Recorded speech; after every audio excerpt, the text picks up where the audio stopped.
One time for your mind, doing something a little bit different for you guys on this hot topic issue in the world of sports. Uh, as we want to shout out, we see Brian putting on his Puerto Rican boxing hat. You got the Puerto Rican flag in the back. The day we're recording this is what would have been the Puerto Rican Day Parade here in New York. Fortunately, all my Boricua peoples did not get to represent. So, Damn shame. damn shame. However, also the week anniversary, 2-year anniversary of La Cultura, which we're working on trying to push and get some places. Get some more places after a couple years and it doing really well on YouTube. And this is the hat that I wore in the first stand up. So. Yeah, if you haven't watched that Sideline Stories, La Cultura, a Puerto Rican boxing story, highly recommend that you do.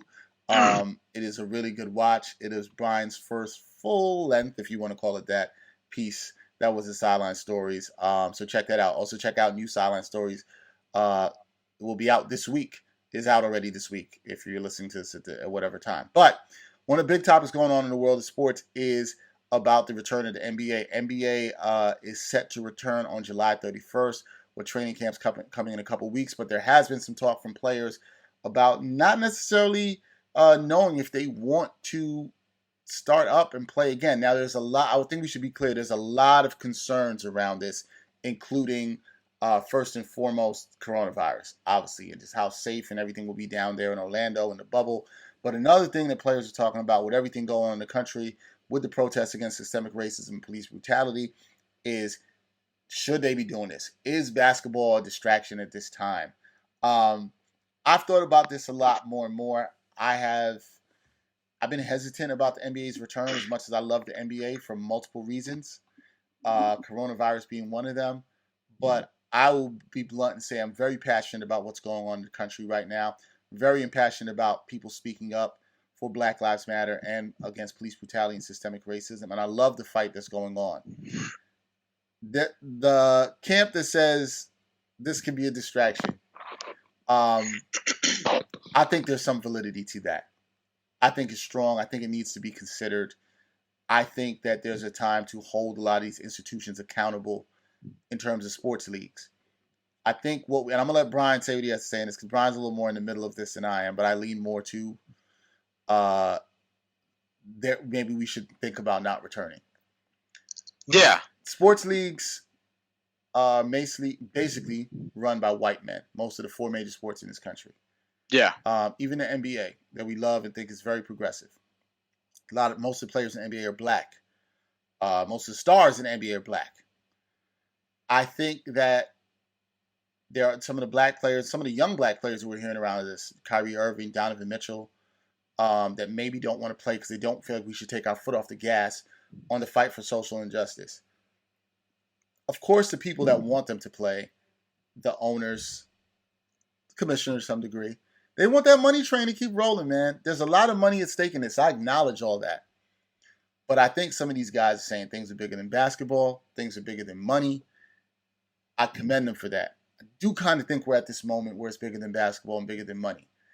I don't think the institutions and the systems in this country are going to realize that there needs to be true change if money trains just keep rolling in. The one thing that the systems in this country haven't understood for any time, or when they have done it, is when they're financially impacted, this is when real change can happen. And what I'm kind of saying is maybe the NBA and some of these leagues have to also take a hit like other systems to understand that this real change needs to happen. I'm not sure still having the games and having dudes show up and wear certain t-shirts is really the most impactful thing. You know why? Because we've already seen that. And I'm not saying that those things weren't impactful. I'm just saying those things worked for the time that they were in. And maybe in this time that we're in now, it's time to try something different. And I think that's what some of those players are saying. Maybe that something different is taking a step back from sports for a while. Brian, what do you say to this? I think I just want to know what the plans would be, right? Like with me, a lot of people were turning this on Twitter to be a Kyrie versus LeBron thing, and I don't think it should be that, because I think we could agree all the players, or at least most of the players, want the same thing. They want to fight for social justice. They want to fight police brutality, use their platform to do it however they please. They just probably have different ways of doing it. And again, it's the mistake of trying to pit people within the same community against one another, so to speak, and trying to pick sides of it. And you can't have these discussions on Twitter as much as people want to, and they want to increase their following and they want to, get the clicks and, align themselves in one way because they think it's going to help their career, like certain reporters are doing, subscribing to one player's beliefs so that they think that's going to advance their career because they think that, in doing so, it'll pay off in the long run instead of really believing what the issues actually are.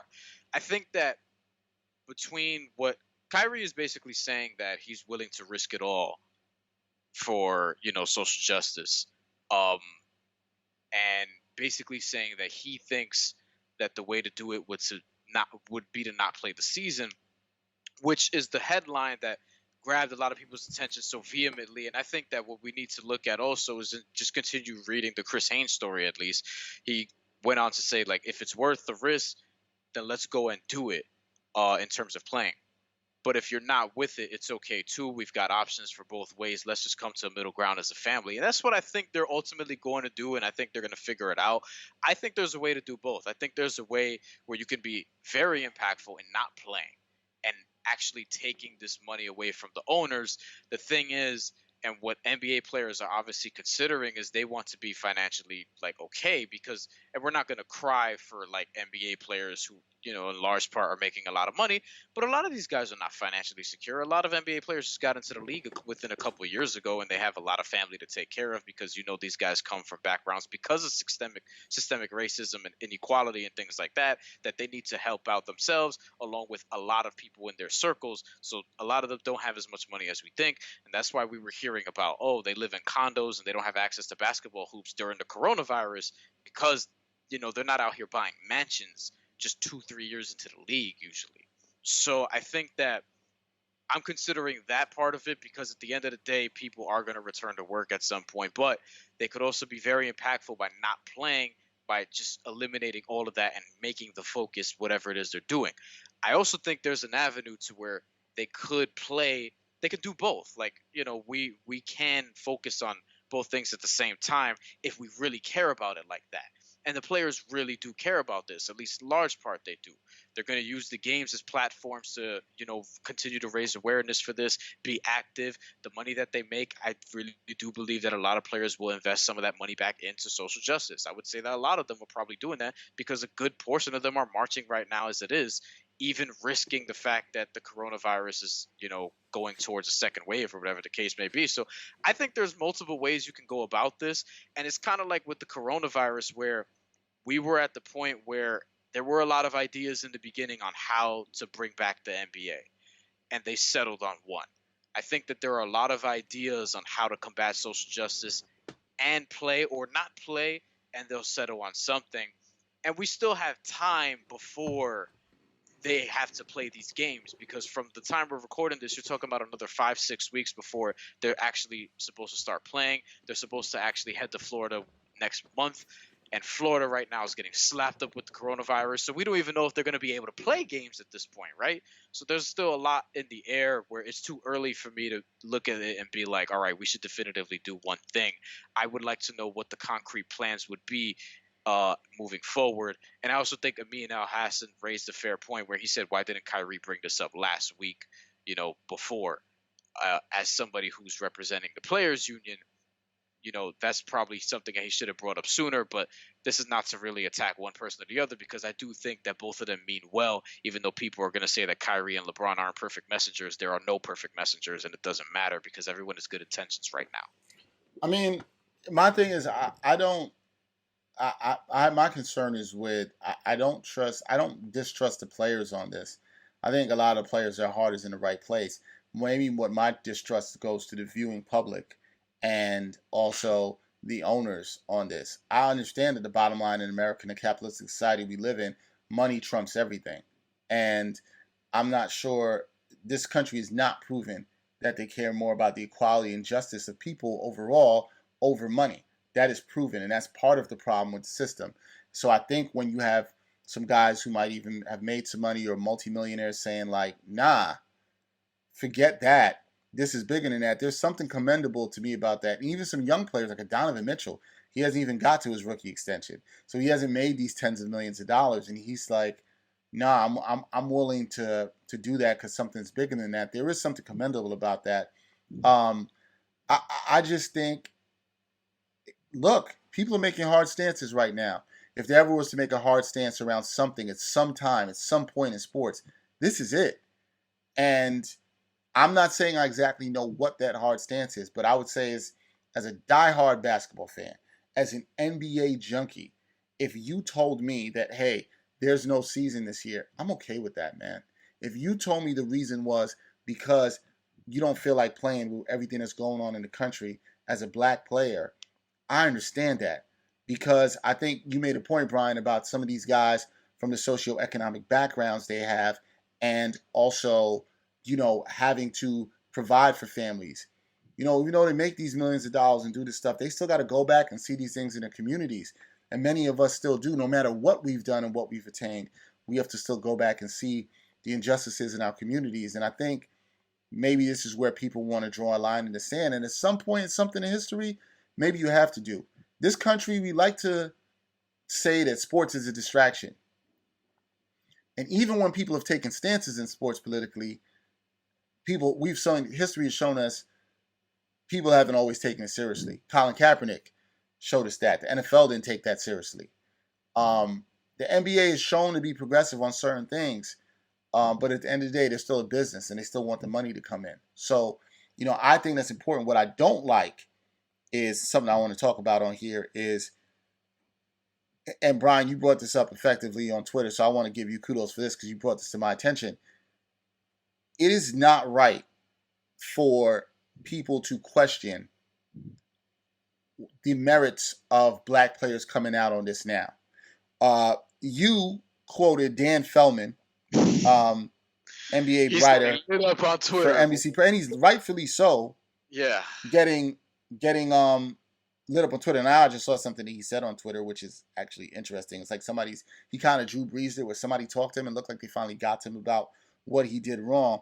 But Brian quoted him, and I'm trying to find your quote, Brian, for what he had said, that I said before I get into what I wanted to say about with him. But you quoted him and called out the fact that what he said occurred because there are a lack of, there's basically a lack of black and brown people covering the sport of basketball. Yeah. And then you'll get... And because he was talking about I don't remember what the tweet exactly was. I'm trying to pull that up. He was talking about Kyrie and just like, why didn't these players, like, how would they have felt if they had stopped playing after Trayvon Martin, after, other incidents in the past? And then I basically quote tweeted that and said, this right here is why we need more black NBA writers. Right. And like this right here is the example, because it's like, dude, you can't, what are you doing? I got it. This was the tweet. Kyrie Irving, Dwight Howard ought to ask themselves, ought to. Let me please look at the language that's there. Like they ought to ask themselves, as is this person, let's be clear, Dan Feldman is a white NBA writer. Do they regret playing basketball after Trayvon Martin got killed? Maybe they did. After Michael Brown got killed, after Eric Garner got killed. These aren't important questions themselves, but they can lead to important conclusions. Yo, what the hell are you talking about? He said they aren't important questions? They aren't important questions, but they lead to important conclusions. Dan Feldman, what are you talking about? First of all, I think it's disingenuous for you as a white person who covers the NBA to ask black players who've dealt with systemic racism their entire lives, and you've benefited from that, to then ask them how they felt about or why they continued to play after these other unarmed black men were murdered at the hands of the police. What you have to understand is it's a different time today. We have come to a point, and this is kind of the point I'm making about where black players may have this feeling of not wanting to play, where black players are upset. Enough is enough. This is what we as black people are saying. And when Dan Feldman and other people make this tweet, you are tone deaf to that. You are not listening to that. And then I so appreciated Brian screenshotting that tweet because he knew he was going to cowardly delete it. And yes, I'm calling you a coward because that's what it is. You don't get to just cover sports where most of the people are black and then come in and ask these questions. Yo, you know how you got checked on that, what you posted? Maybe by talking to somebody that was black, because they might have told you that. you were going a little bit on this. Or ask your black friend, hey, do you understand why these guys might have played then and not played now? Have you not seen what's going on in the country in the past 2 weeks to make you understand what is going on now? Like maybe these are things that you could have seen. And I'm just pulling up what he had again because Brian is right. He got roasted, and rightfully so. And then he tried to say that he didn't delete the tweet because there was nothing that was wrong with it. There was some bullshit he said around that. I don't even know what that was about that he was talking about. And he then does something because you saw me. I quote tweeted this. He asked two questions. And he put two things. He said, one, it's important to find effective ways to combat racism in our country. And he said, two, NBA players who are predominantly black earn large salaries and short careers. There's a significant, which he put in all caps, downside for them not playing. And I quote tweeted that and said, well, who is it that determines what effective ways there are to combat racism? Because here's the thing for black people that he knows in this country and for athletes. If we've protested peacefully, y'all seem to have a problem with that. If people aren't peaceful with it, you have a problem with that. White people are always trying to tell black people how to deal with the oppression they face, how to protest against it. Ain't nobody got time for that, bro. You just need to shut up. Nobody's got time for that. And secondly, why do you care how much these brothers make and what it will cost them significantly? If somebody says they want to take a stand that can cost them money, it is their right to decide if this is the money they want to lose. Colin Kaepernick sacrificed his career. Even though he got a settlement, he did sacrifice his career and other potential earnings he could have in this. He made a sacrifice. It's not on any of us. If Brian says to me he's willing to sacrifice something for it, I can't say what the value is on that and to question that. Why do you care? Then I saw something where he quote tweeted somebody where he said, well, it's not upon black people to fix racism. No shit, Sherlock. It's not, man. It's on white people to be better and do that. And maybe, to Brian's point, is why in these situations you should not necessarily have white people who are covering the NBA asking these questions about why these dudes are sitting out and why they didn't do this before. There always seems to be, I had this conversation with a friend a couple days ago, there seems to be this narrative of every time, it goes to your point too, Brian, you talked about people being divisive. There seems to be this narrative always of, if something happens now, well, why didn't this happen then? Why not this before? Why does this happen to black people in this interaction with the police? Like, nah, man, can we just talk about the issues that are going on now? We're at a boiling point. People have had enough. People have a right to express that frustration freely and stand up for what they believe in. If you have a problem with that, yo, get all the way up out of here. Yeah, those old questions don't matter. You know what I mean? Like, it doesn't matter because of the time we're in right now. Dan Feldman's just an example of like what we talk about on this podcast a lot, where this is why you need to have diversity in these newsrooms with editors and writers and the whole thing, and people with hiring power who are of color, black, brown, Asian, whatever. And they can make these decisions and hire people who wouldn't be tone deaf and have these sort of sensibilities to go out and tweet that right now, because I looked in his bio, saw where he writes at, and apparently he writes at NBC. He's an NBC, NBA, I guess, I don't know. He writes news. I think he's an aggregator, actually. So, it doesn't do much. But he's at NBC. And this is a platform that somebody else could utilize who's probably more deserving. And this is the systemic thing that happens, is that a lot of people just get platforms just based on what they look like, who they know, et cetera, and we're really not doing it by resumes. We're really not doing it by backgrounds. We're really not doing it by experience. You know what I mean? We're just kind of looking out in a different way that we shouldn't be. And this is how shit like this happens, because you hire somebody who's tone deaf who decides to tweet this out on a random Sunday. And I'm not here to kill somebody just because of a bad tweet, but this bad series of tweets in particular, because it wasn't just one tweet, it was a lot. It doubled down, deleted the tweet, then posted a picture of why he deleted it and tried to give an explanation. The whole dance, right? It was just this encapsulates what's really wrong in a lot of industries as a whole. I saw a meme going around Sunday about it's a cartoon of a whole bunch of white dudes in a row interviewing and one of them is interviewing a black woman saying, what do you think you could provide to this company? You Mm-hmm. know what I mean? And this is how Hmm. that's how black women feel when they're being interviewed. That's how black men feel when they're being interviewed by, white companies. That's how Hispanics feel. That's how anybody who's not white, and particularly not a white man, because white women, there's some of that as well. Particularly when you're not a white man, that's how it is when you have interviews with some of these companies. You and I have talked about our experiences where we had interviews that felt like we were sort of the token interview at company, whatever it was. You know what I mean? And Right. now people are saying that, oh, we're gonna have change all of a sudden, and we're gonna do better, and it's on us, and all these things moving forward. And I don't know if I believe that until no, I definitely don't believe that until I see it, because we're gonna keep getting examples like this. I saw another example today. The New York Times, they posted this tweet: "Carne asada, carne asada is Mm-hmm. what they say. Carne asada fries are what happens when you take the toppings for a plate of beef nachos and put them over the cheese fries instead of the tortilla tips. No shit." Um, Esmeralda Bermudez, who we talked about on this podcast Yes, we before, have. where the great work she does at the LA Times, LA she said Times. Yep. moments like this happen when your entire newsroom is only 5% Latino. And this is the shit that happens like Well, over and and over. see, that's the same thing for what we're talking about right here, right? The same problem is, I don't think anybody believes that NBC, where Dan Feldman writes for, is going to hold him accountable for this. Is he going to be checked by this? Now the Twitter streets have checked him to some degree, but I'm not sure he's actually learned from this, because he's continuously double downing. Somebody told him it's not your place as a non-person of color to tell people of color how they should act about these things, how they should feel, how they should react. And I saw one dude tweet back to him and said, "It sounds like you're really telling them to shut up and dribble." And he's saying that these are fair things to ask. And I would ask him why. Again, he wasn't going to respond to me because I feel like my point was too good.